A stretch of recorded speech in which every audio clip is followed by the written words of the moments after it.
fun. It makes it more fun. So we have, you should have 16 movies? I have 16. Okay. My number 16 is Oz the Great and Powerful. Okay. My number 16 is Army of Darkness. Alright, we can't see this video. No, I'm completely utterly finished. Okay. My number 16 is Primer. It's bottom of my list, but it's almost like so bad. I'm not going to say that it's good, it's so bad it's interesting to talk about. It's a very interesting movie. It is not an uninteresting movie. It's just painful to watch.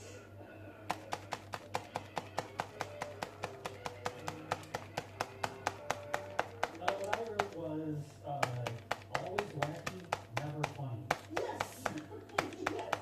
And it's an interesting backstory because it was Sam Raimi's second movie. He did Evil Dead, and then of course him and his friends on Hollywood making a movie just completely independently on their own. It became a big hit. So then they had producers, actual producers come out and say, "Hey, come make a movie for us." And so it's this crime movie, the clone. You can see a lot of clone lovers in it. And that's criminals and misunderstanding and all that kind of stuff. But the studio completely lost faith in them as they were making the movie, because they were still trying to make the movie the way they made Evil Dead, which is on their own terms, no sort of set schedule or time, shooting 12, 14-hour days, and the producers are like, you can't do that. There are unions. There are unions. There are rules. They weren't used to that. So the producers kind of took over the project, like they tried to lock them out of editing. And so I heard all these stories for a really long time, and the movie was almost impossible to find up until like a decade ago. I didn't sign up for something like this. I had to sign up for something called MGM Plus, which I had literally never heard of before. Oh, everyone was getting into it. Yeah. But yeah, it used to be the first time I saw it, because I grew up loving Sam Raimi, seeking out all his movies, and I could not find time anywhere. It wasn't on VHS, I couldn't find it anywhere. The first time I saw it was actually on a Japanese bootleg DVD, like 20 years ago at this point. And I had, because I heard all these stories, read interviews and stuff, I was expecting it to be more of a disaster than it was. It is a disaster. It's pretty competent. The problem is it's never funny, and it's hard to say how much of that is Sam Raimi and how much of that is the producers messing with it. I wrote down something like, okay, I hate watching this. I hate watching this. Really? Okay. It did not land for me. I mean, it doesn't land. There's It's nothing worse than bad news. that's true. What this movie is, there's lots of bad news interspersed with very creative set pieces. There's a couple sequences in this movie. If they were in a better movie, it would be amazing. The part where, what's it, David Lasser is running through that doorway hallway. Yeah. It It is the best scene in film, I would say. The puppet thing. That was like so good. I did enjoy that. Yeah. So there's little moments like that where you're like, I can see what he's trying to do. That shot where takes place in the big room. And there's a wide shot showing all the food blocks. And the whole thing, when it's happening in that frame, there's like, how much talent you can feel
they're going for a tone and it just doesn't land.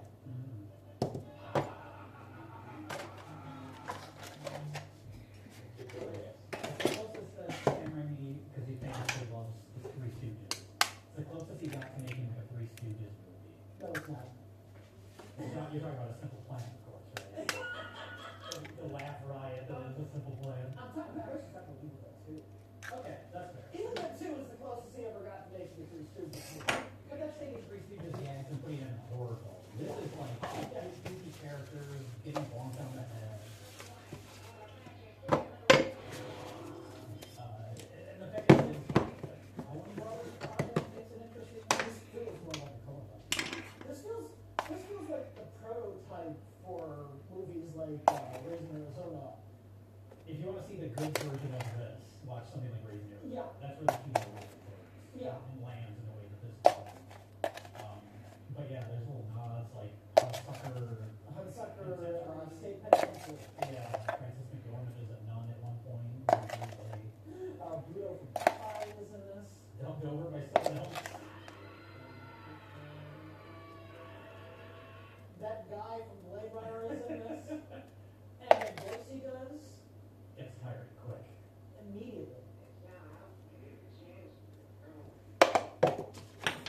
Oh, what's that one that plays like one of the remember that? Yeah. It looks like he's being like dad or uncle or something. That guy, this is a weird thing about the movie too. That guy, his name is Edward R. Sutton. He's a producer.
And I believe it's the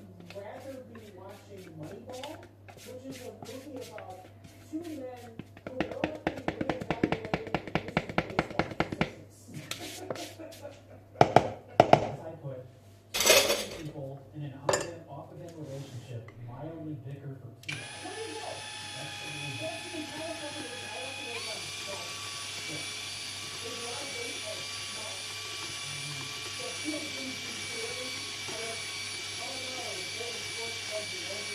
in the movie.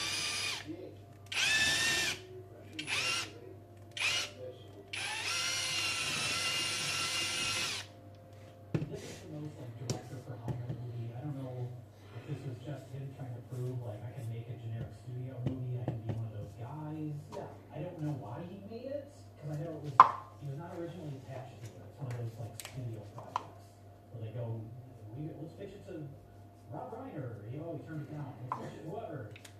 Was this I need to save my career, they're offering me this movie, I need to take it because they're never going to let me make Evil Dead 4?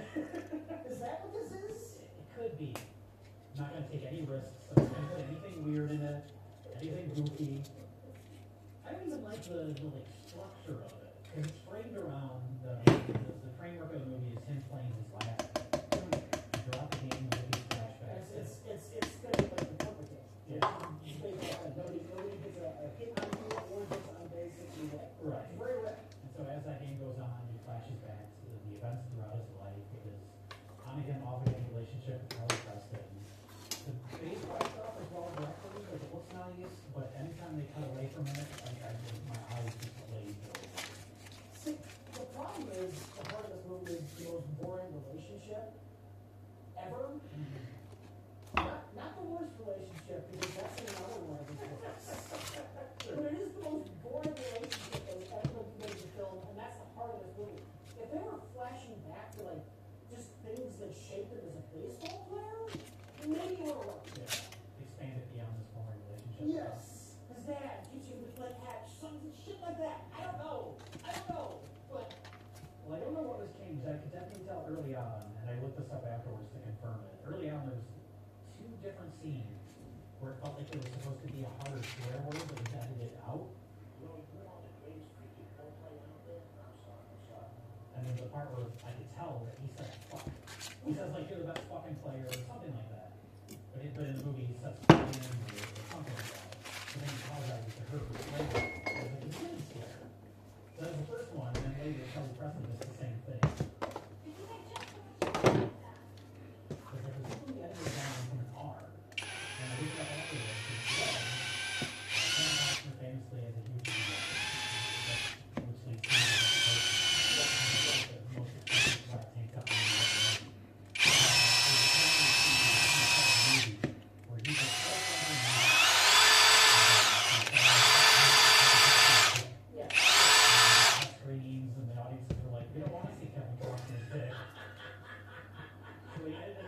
Which leads to PG-13 from an R, and Kevin Costner was very upset that the world did not get to see his dick.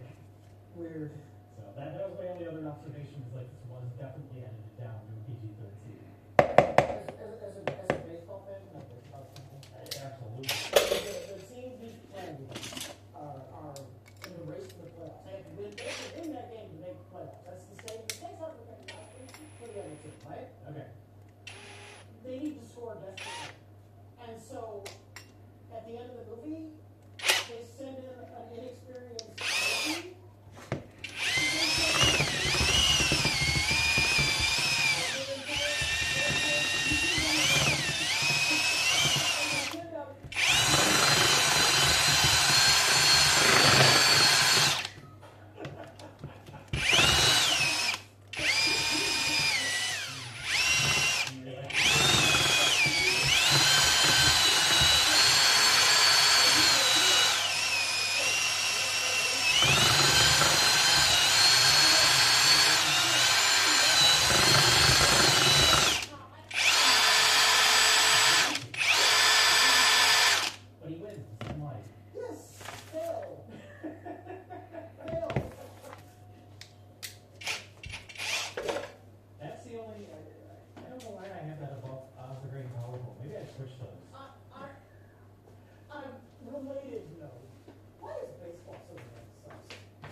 Field of Dreams, metaphor for his relationship with his dad or something. Right. Isn't that what the movie's about? I don't even know. Yeah. Never saw it. I hate Kevin Costner.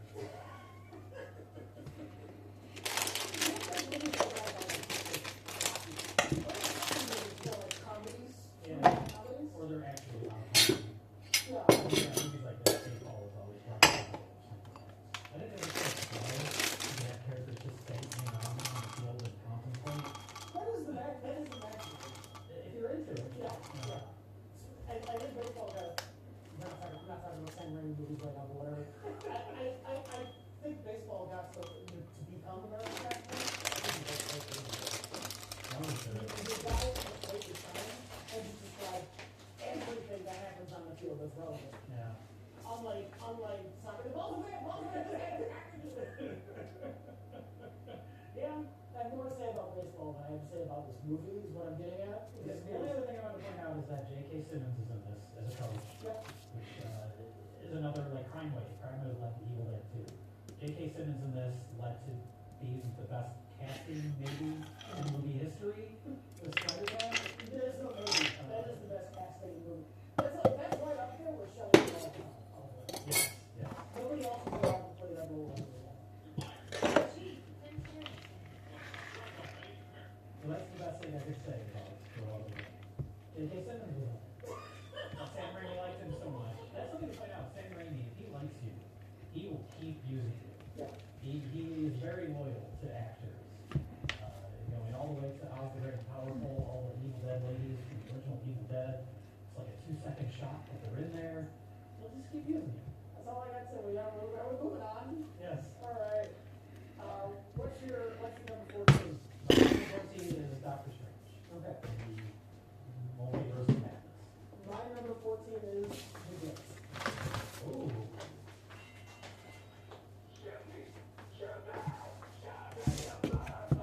Yeah, Ooh. I'm not into it. Yeah?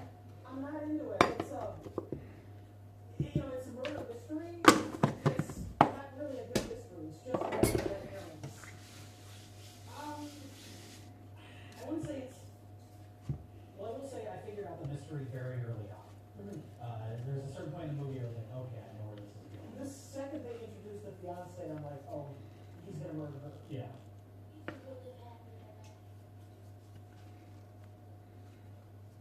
Because he's too nice. Everybody else is like, there's so obviously something wrong with them.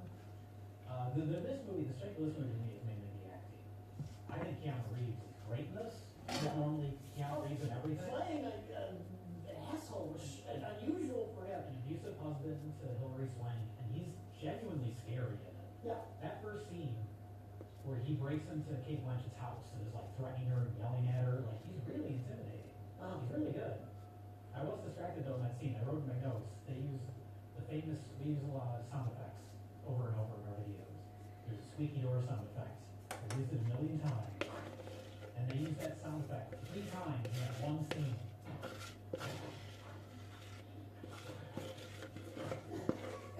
A very intense scene, but I was pulled out of it by that squeaky door. But no, I like The Gift. It's number 5 on my list. Oh wow! So we're very opposite here. Well, you know why I heard this movie to me? It kept making me think of Sylvia Brown. She was one of those fake psychics who constantly appeared on the Montel Williams show, Oh. and she did some disgusting things. Yeah.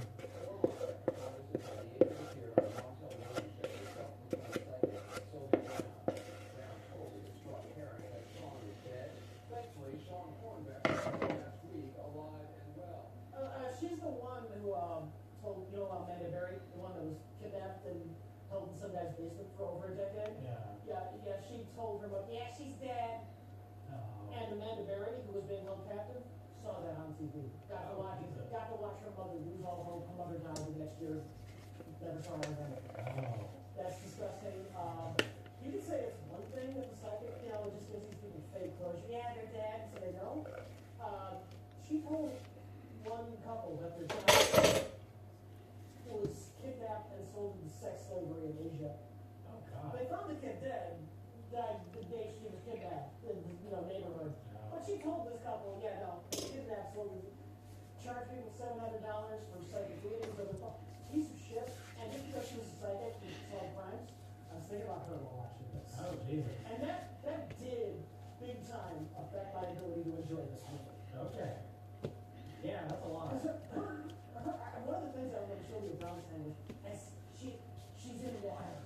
She's in water, and that is the plot of this movie. Yeah. I had a hard time getting past that. Oh God. I'm glad I didn't know about all that. Yeah.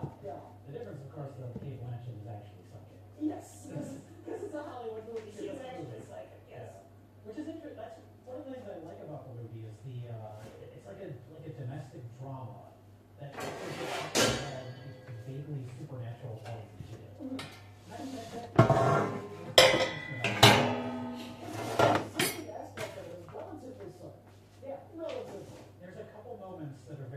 rainy moments when she has her visions. And then all of a sudden you get these like snap zooms. It was a little out of place with the kind of realistic tone of the rest of the movie. But it works as like a punctuation for a movie. So I like that he was on the goofy, or the dim-witted but very unhinged mechanic character. Like he's great. That scene where he confronts Keanu Reeves outside the house. Keanu Reeves pulls a gun on him. He's like, just fucking do it. It's really intense. Also introduces Rosemary Harris. And then there's Kate Blanchett's visions. Who would go on to be Aunt May. So again, another future casting, good casting decision. That's all my top line. Hey. For some reason, Peter Parker's aunt is his grandma. Whatever. That's always been a weird thing. I was gonna ask you about that. We'll get to that when we get to Spider-Man, I guess. Yeah. But Rosemary Harris, by the way, still alive. Really? Like 90-something. Good for her. She's still around. Good for her. Yeah. My Uncle Ben, he died shortly after Part 3. It's funny, you got your your VFN video. And Uncle Ben was on one of those episodes. Oh, I didn't, you see the farmer guy? Yeah. Oh, yeah. Yeah, Uncle Ben. That's why I recognize him. I couldn't put my own finger on it. I was watching your guys' video. Oh. Because I think I just rewatched Spider-Man when I was watching the video. But, and J.K. Simmons is in this too. Yeah. Yeah. The car is featured prominently in this one. It's Kate Blanchett's car. As the years go by, having that car just be somebody's primary car, is it more and more awkward? Because it's so old. It's so fucking old, yeah. Yeah, this is kind of the sweet spot. Because this movie's like, what, 2000, I think? Roughly. So it's like, it's still believable that someone would have that car, especially kind of like a, low-income single mother. Like, okay, that makes sense. We're pushing it after that, though. Yeah. Yeah. Oh, I have one other thing. There's just a weird random observation. So the end of the movie, it's revealed, spoilers, Greg Kinnear is the killer. Giovanni Ribisi shows up to help save the day, even though he's scary and been unhinged. He means well. And there's a part where he goes to punch Greg Kinnear, and the musical sting sounds just like the Alan Silvestri music from Back to the Future.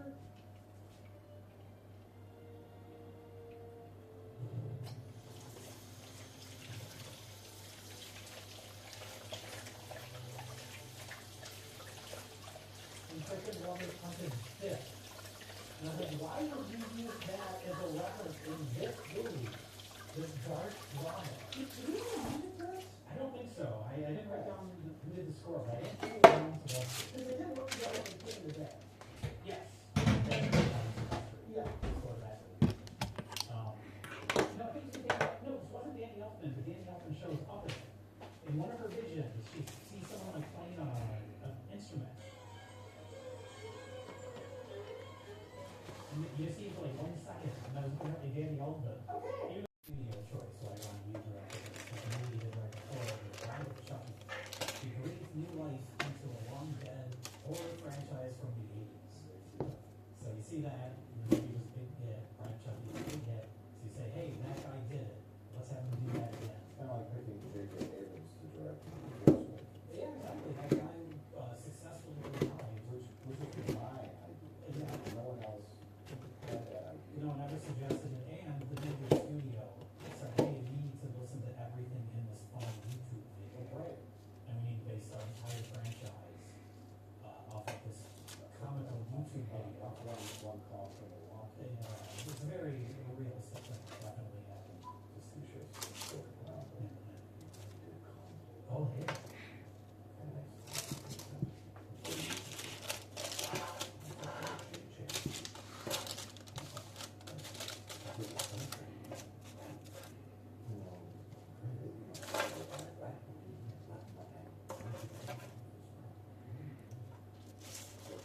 We'll cut it. So I don't want people to really know that.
communicate and stay connected. Late for a while. 2003. Right, and you are the expert on this because I was curious, we just talked Freddie versus Jason. And I know, I don't know the details, and you know the difference between Jason and Friday the 13th. They're two separate copyright holders. It became much more of a legal issue later, but when this movie was made, we wanted to send up all the rights to Jason. That's why all the new movies were like Jason Goes to Hell, Jason X, Friday vs. Jason. They started out after this one because that was movie, it was just called Friday the 13th. But it was a thing where, yeah, they couldn't call it Friday the 13th. They had rights to the Jason character. Now, is that Sean Cunningham? Sean Cunningham, who was a pretty star in this movie. Yes. Yeah. I saw That that. was